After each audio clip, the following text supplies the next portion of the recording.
Our next guest does say that while AI remains a big theme for tech, if companies can't deliver, they are going to get left behind. Citi's head of equity strategy, Stuart Kaiser, is here on set.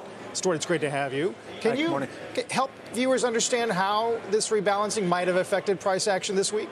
Yeah, I mean, as Bob mentioned, I mean, the total number of dollars to sell is actually relatively small next, relative to the market cap, but this has definitely been on institutional investors' minds. So you would argue it might be a little, weighing on Nvidia or, weighing on Apple a little bit as that weight kind of gets pulled back a little bit. But I believe they have 5 days to also kind of accomplish a reweighting. So if you take that notional amount over 5 days, it shouldn't be too disruptive. But, sometimes the narrative overpowers, the actual trading, which I think is what's going on.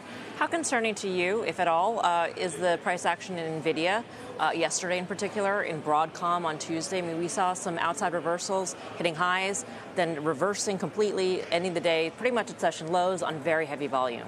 Yeah, I mean, you have to be concerned when the stocks that have been essentially driving the market higher are the ones that are coming under a little bit of pressure. I mean, the whole AI theme has been quite concentrated, both from a price performance as well as a revenue aspect as well. We have a portfolio of AI stocks. Revenue estimates are up about 12% year to date.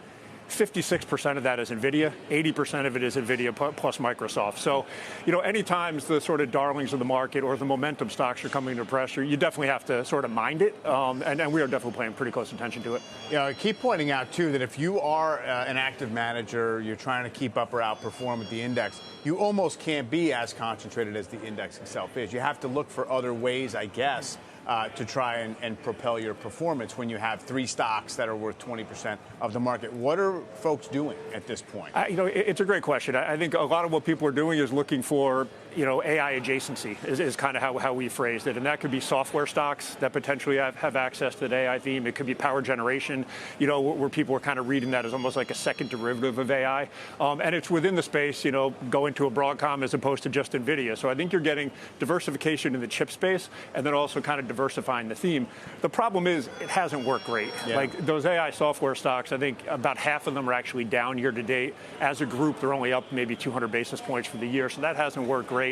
Even within AI winners, less than half of our AI portfolio is actually up on a year-to-date basis. So as much as people want to be creative and diversify, it actually hasn't helped you from a return perspective, which is pushing people back to Nvidia. Are you a buyer of this theory on the software side that hardware is starting to eat into software's model? That just makes it too easy to create a software startup?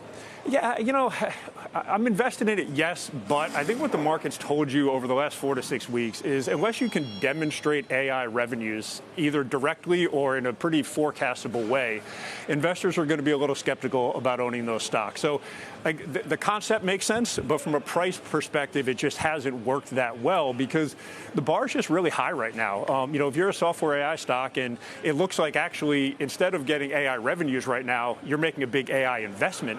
Well, that's a tough thing to hold over a short window. So yeah, like medium term, I think the story makes a lot of sense. I think there's 2 challenges. One, picking winners and losers has been exceptionally difficult. Things that you thought were losers became winners and vice versa.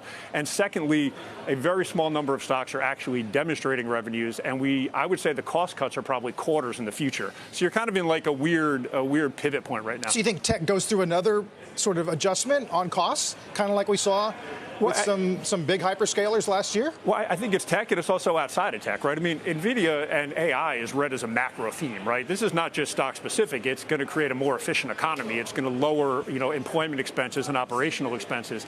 That stuff, if you believe it, is just not happening here and now, right? Actually, right now, we're still in the CapEx cycle, which is why Nvidia is doing well and why Accenture put up good results yesterday, because they're beneficiaries of that CapEx. And that's what I mean. It's a little bit of a pivot point here as we kind of try to transition from the let's be excited about it to actually now show me revenues to what do I actually see long term from an efficiency gains perspective.